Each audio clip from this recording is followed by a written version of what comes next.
Cinema Channel. Emang ya lor, mengenang masa lalu tuh kadang bikin kita seneng, tapi kadang juga bikin sedih. Tapi lur, kali ini Mbak Yani bakal mengajak kalian mengenang film masa lalu yang pasti bikin kalian bahagia nih. Film yang sering banget diputar ulang di televisi ini berjudul CJ7 rilisan tahun 2008. Diperankan oleh Sujio yang dulu Mbak Yani pikir dia adalah seorang laki-laki ternyata perempuan. Film ini bercerita tentang anak dari keluarga miskin yang sering dibully. Suatu hari dia mendapatkan mainan ajaib yang ternyata mainan tersebut bisa menjadi sahabatnya.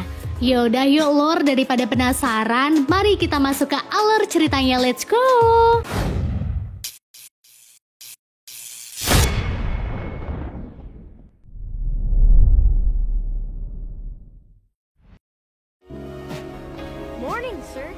Suatu pagi, Diki, tokoh utama di film ini, terlihat sedang berangkat sekolah. Diki adalah anak dari Chouti, di mana dia merupakan seorang duda karena istrinya telah meninggal. Kehidupan ekonomi Chow ini dapat dikatakan kurang mampu. Dia berprofesi sebagai buruh dan bertempat tinggal di rumah yang kumuh bersama anaknya. Namun walaupun begitu, Chow bertekad menyekolahkan Diki di sekolah bergengsi. Alasannya adalah agar anaknya memiliki lebih banyak kesempatan dan tak bernasib yang sama seperti ayahnya. Namun pada kenyataannya karena status ekonomi, Diki sering mendapatkan perlakuan tidak enak baik dari gurunya maupun murid-murid di sana. Contohnya Pak Chow nih, dia sering mengomeli Diki karena penampilannya yang dianggap lusuh. Berbeda dengan Miss Yuan, dia selalu berbaik hati dengan Diki dan karena pedulinya, Miss Yuan bahkan ingin bertemu dengan ayah Diki. Thank you, Miss Yuan. Bicara mendapatkan perlakuan kurang enak di sekolah nih, Diki dan beberapa murid di sana sering banget tuh kena bully sama Johnny, salah satu murid di sana yang menyebalkan. Selain suka ngatain orang, Johnny juga suka pamer lur. Contohnya aja nih, saat jam istirahat, dia memamerkan mainan terbarunya yang bernama CJ1. This incredible robot dog is CJ1. Setelah puas pamer, Johnny juga tak lupa melakukan rutinitas setiap harinya, yaitu membuli. Hari itu Johnny bersama kawannya membuli siswi bertubuh besar bernama Maggie. Di sini Diki mencoba membela, namun yang ada dia malah dibully juga. Get lost, poor boy. We don't want you around here. Saat pelajaran olahraga, Diki dan Maggie dihukum karena mereka tak memakai sepatu olahraga. Namun di sini Maggie bukan benar-benar tak memiliki sepatu olahraga seperti Diki. Dia sebenarnya punya, namun Maggie memilih untuk tak memakainya karena dia ingin dihukum bersama dengan Diki. Sementara di tempat kerjanya, Chow terlihat sedang dimarahi Pak Mandor sebab dia bekerja dengan tenaga yang tak maksimal. Namun walaupun habis diomelin, Chow malah berniat akan meminjam uang kepada bosnya untuk membeli kipas angin. Alasannya adalah karena Diki sering mengeluh kepanasan saat akan tidur. Karena kasihan, akhirnya Pak Bos pun meminjaminya uang, namun sebagai syaratnya, maka Chow harus bekerja di atas bangunan paling tinggi.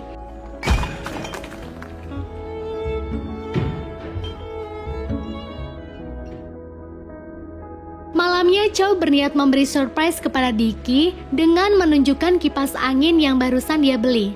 Namun saat dicoba, kipas angin itu malah konslet dan rusak. Wow, it's a fan! Di sini Diki sempat mengumpat ayahnya bodoh, dan Chow yang mendengar kalimat tak mengenakan muncul dari mulut anaknya, segera memberitahu Diki cara sopan santun. Malam itu Chow dan Diki hanya memakan sisa lauk tadi pagi dengan tambahan buah apel yang sudah setengah busuk. By the way, di sini Chow selalu berusaha memberikan lauk 4 sehat 5 sempurna untuk Diki walaupun keadaan dirinya serba kekurangan. Karena weekend, paginya Chow mengajak Diki ke depan mall untuk menonton TV bersama. Di sana mereka juga melihat sebuah berita yang menginformasikan jika ada seorang warga yang melihat piringan UFO. Karena asik melihat berita itu, Chow sampai tak sadar jika Diki sudah masuk ke mall untuk melihat mainan CJ1. Saat ayahnya telah menyusul, Diki memohon kepada Chow agar dia bisa dibelikan mainan tersebut. Namun ayahnya yang tidak memiliki uang tak meng-ACC permintaan Diki. Dan karena kecewa dengan ayahnya, akhirnya bocah itu pun menangis. Saat dikejar keluar mall, Diki ternyata sedang ditenangkan oleh Miss Yuan. Karena ketemu di sini, Miss Yuan sekaligus menyampaikan jika dirinya ingin melakukan kunjungan ke rumah Chow. Namun dengan alasan sibuk, Chow pun menunda kunjungan tersebut. Dickie, I need you to go now. Bye. Thanks.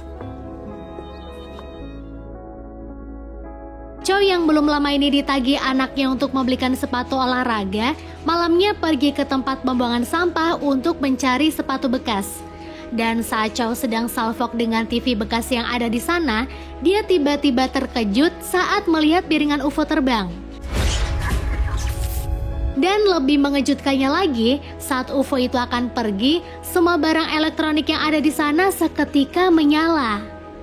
Setelah UFO tersebut tak terlihat, Chow melihat benda mirip bola berwarna hijau muda yang sepertinya terjatuh dari piringan UFO tadi. Merasa benda ini dapat dijadikan hadiah mainan untuk anaknya, Chow pun akhirnya membawa benda itu pulang.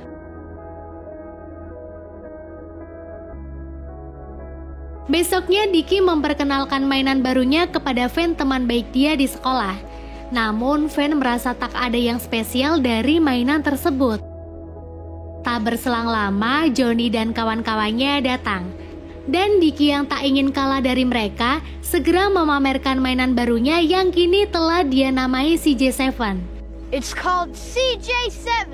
Merasa tak suka dengan perilaku Dickie, maka Johnny memanggil temannya yang gemuk untuk memberi perhitungan kepada Dickie. Yeah.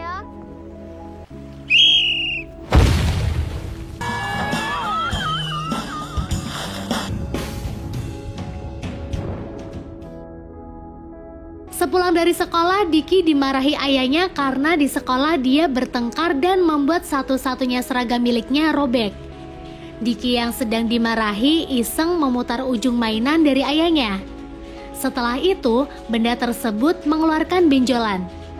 Dickie semakin bingung karena benda itu bergerak dan ayahnya yang sedari tadi mengomeli Dickie semakin marah karena anaknya terus berhayal yang aneh-aneh. Hingga akhirnya karena Dickie terus berteriak, maka Chow memasukkan Dickie ke dalam lemari bersama mainan barunya. Di dalam, Dickie yang awalnya ketakutan menjadi bingung karena keadaan di dalam lemari berubah seperti di luar angkasa karena kekuatan CJ7. Di sana, Dickie juga dapat melihat wujud asli dari CJ yang ternyata adalah anjing luar angkasa. Selanjutnya, karena Dickie sudah tenang, ayahnya lalu membebaskan dia bersama mainan barunya. Di dalam rumah, terlihat Dickie sedang berkenalan dengan mainan barunya. Kelihatannya nih, anjing luar angkasa tersebut juga suka dengan nama baru pemberian Dickie. Is CJ7 a nice name? Saat tengah asyik bermain, CJ yang melihat apel busuk di sana juga merubahnya menjadi apel segar. Paginya, Dickie memutuskan mengajak CJ ke sekolah. Dan saat di jalan, dengan kekuatannya, CJ berhasil mengalahkan anjing galak.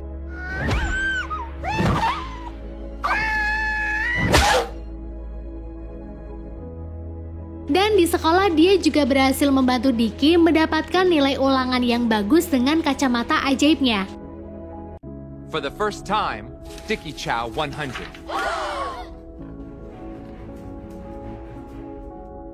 Karena jam berikutnya adalah pelajaran olahraga, maka Dickie meminta kepada CJ untuk dibuatkan sepatu super. Setelah jadi, sepatu itu pun dipakai Dickie. Dan you can see lur, dengan sepatu tersebut, Dickie dapat mengalahkan rekor lompat tinggi gurunya. Remain completely unbroken to this very day. Sir, this boy has the new record. Tak hanya itu, Dickie juga dapat dengan mudah melakukan treadmill sampai renang dengan cepat menggunakan sepatu tersebut. Ya walaupun agak aneh sih kalau renang pakai sepatu. Namun ternyata semua aktivitas di sekolah yang Dickie lakukan tadi hanyalah sebuah mimpi. Dia sekarang sedang dibangunkan ayahnya dengan posisi Dicky masih memakan apel yang semalam. Dicky yang berpikiran mimpinya semalam akan segera terwujud mengajak mainan barunya ke sekolah. Dengan percaya diri, Dicky yang akan on the way juga mengatakan kepada ayahnya jika dia akan mendapatkan nilai 100 di ujian hari ini. Selanjutnya di perjalanan menuju sekolah persis banget seperti yang ada di dalam mimpi, dia dan mainannya bertemu anjing galak. Namun pada kenyataannya, CJ tak dapat mengalahkan anjing tersebut.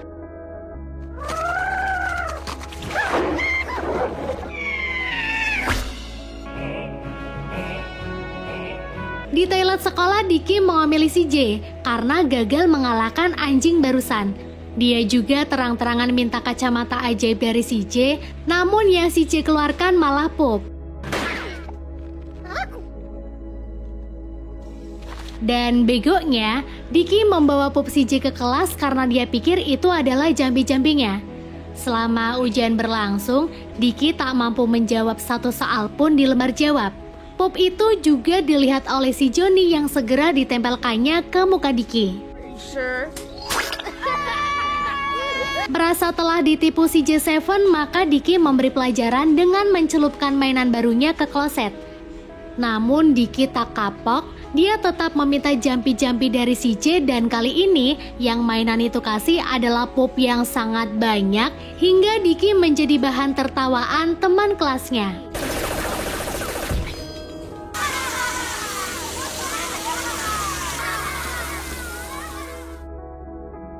Pulang sekolahnya, Dicky yang merasa si J7 tak berguna membuangnya ke tong sampah.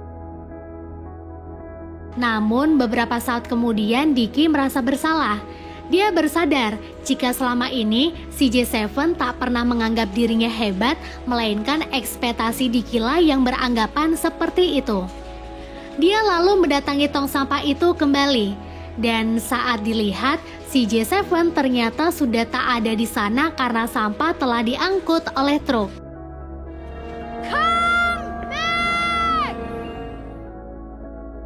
Lalu Dicky mengetuk pintu rumahnya sambil menangis karena dia sedih sebab kehilangan mainan kesayangannya.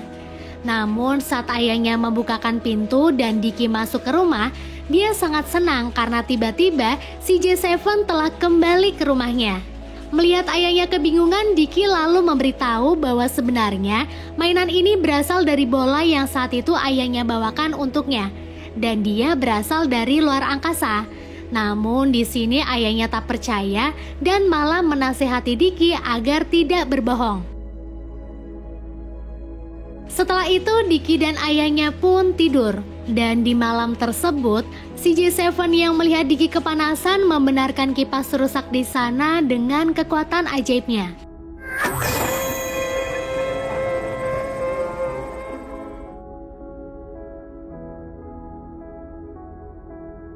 Namun di sini si J7 terlihat melemah setelah dia mengeluarkan tenaganya. Besoknya Chow bingung kenapa kipas yang rusak ini bisa tiba-tiba nyala. Di situ Dicky yang akan berangkat sekolah memberikan hasil ujiannya kemarin terlebih dahulu kepada Chow. Seperti kemarin, hari ini si J7 tetap menemani Dicky sekolah. Dan saat sampai, Johnny dan kawan-kawan yang kepo melihat mainan baru Dicky pun segera mendatangi si J7. Di sana Johnny dan kawan-kawan berusaha untuk membongkar si J7. Dan saat Johnny akan benar-benar membelah si J7, Dicky segera menangkisnya.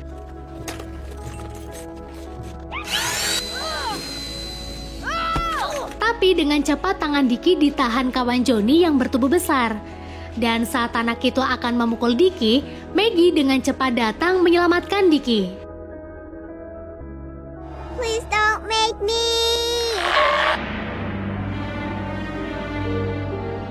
Namun akibat pertengkaran tersebut, baik Dicky, Maggie, Johnny, dan kawan-kawannya, mereka dihukum oleh Pak Chow.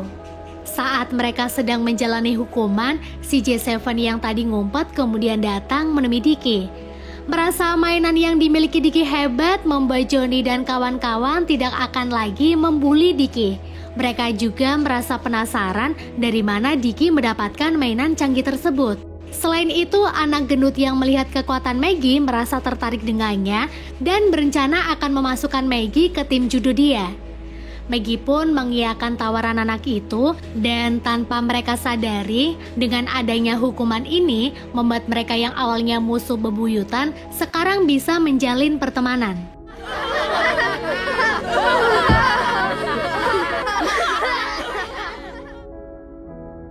Malamnya di tempat kerja, Chow terlihat terus memamerkan hasil ujian anaknya yang mendapat nilai 100. Namun bosnya yang muak dengan ucapan Chow mengatakan jika Dicky telah berbohong. Dia lalu menunjukkan jika sebenarnya nilai ulangan Dicky hanyalah 0. Namun agar ayahnya senang, maka Dicky menambahkan angka 10 di depan angka 0 itu. Pulangnya, Chow memarahi Dicky karena telah berbohong. Di sini Dicky beralasan karena dia tak ingin mengecewakan ayahnya. Namun kesalahan tetap kesalahan. Chow lalu menyita CJ7 agar Dicky bisa fokus belajar. Dan untuk mendapatkan mainannya kembali, maka Dicky harus mendapatkan nilai lebih dari 60. Selanjutnya, Chow pergi ke sekolah menemui Miss Yuan untuk memberikan bekal Dicky yang tertinggal. Setelah itu, Chow bergegas ke tempat kerja dan saat Pak Bos melihat dia, Chow segera dibawanya ke ruang kerja. Sebagai tanda permintaan maaf soal perkataannya kemarin, Pak Bos memberikan uang pada Chow. Chow juga dimotivasi untuk bekerja lebih giat oleh bosnya. Di sisi lain, Dicky saat ini juga sedang berusaha keras agar dia berhasil mendapatkan nilai ujian di atas 60. Kembali ke tempat kerja Chow, di sana dia yang sedang semangat-semangatnya bekerja karena habis gajian mengalami kecelakaan. Dia terjatuh dari atas gedung dan segera dilarikan ke rumah sakit.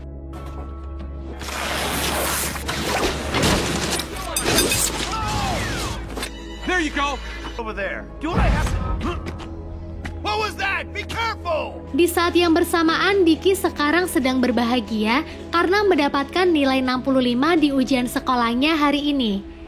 Saat itu juga Miss Yuan datang menjemputnya dan mengajak Dicky ke rumah sakit. Di rumah sakit, Dicky hanya bisa duduk terdiam melihat dokter yang sedang mengatakan keadaan Chow kepada perwalian Dicky. Miss Yuan lalu mengantar Dicky ke rumah.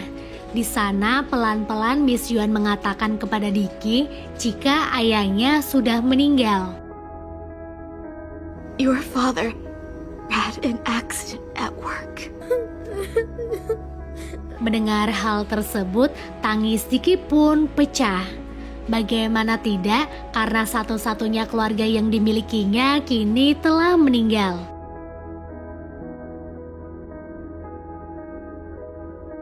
Berpindah ke rumah sakit, tepatnya di kamar jenazah, CJ7 sangat sedih melihat ayah Dicky telah meninggal. Dia kemudian mengarahkan seluruh kekuatannya untuk menghidupkan Chow kembali.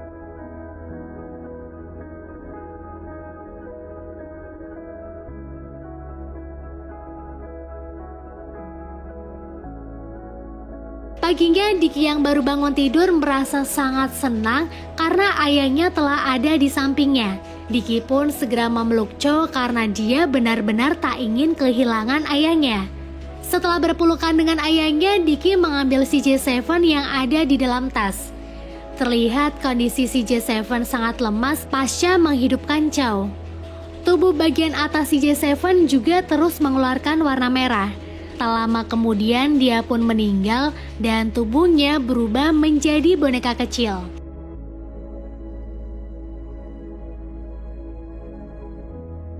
Berbagai cara dilakukan oleh Chow untuk menghidupkan CJ7, namun itu tak berhasil. Hari-hari pun berlalu dan saat sekolah sedang mengadakan piknik, Chow terlihat sedang mengungkapkan perasaannya kepada Miss Yuan. Sementara Dicky yang sampai sekarang tetap berpikir jika CJ masih hidup, dia melihat piringan UFO lewat. Setelah itu, Dicky pun melihat para anjing luar angkasa yang dipimpin oleh CJ muncul dan menemuinya.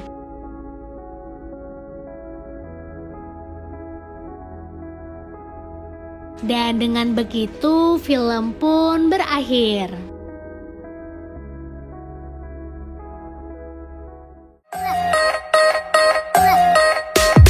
Begitulah film CJ7 yang rilis pada tahun 2008. Gimana? Seru kan lur filmnya? Film ini mengajarkan kita bahwa yang miskin bukan berarti bodoh dan yang kaya belum tentu pintar, kadang hoki aja dia. Kita sebagai manusia, seenggaknya walaupun miskin harta, kalau bisa kita jangan sampai miskin hati ya lur. Yowes, saya Mbak Yani dan tim mengucapkan matur nuwun, bye and see you.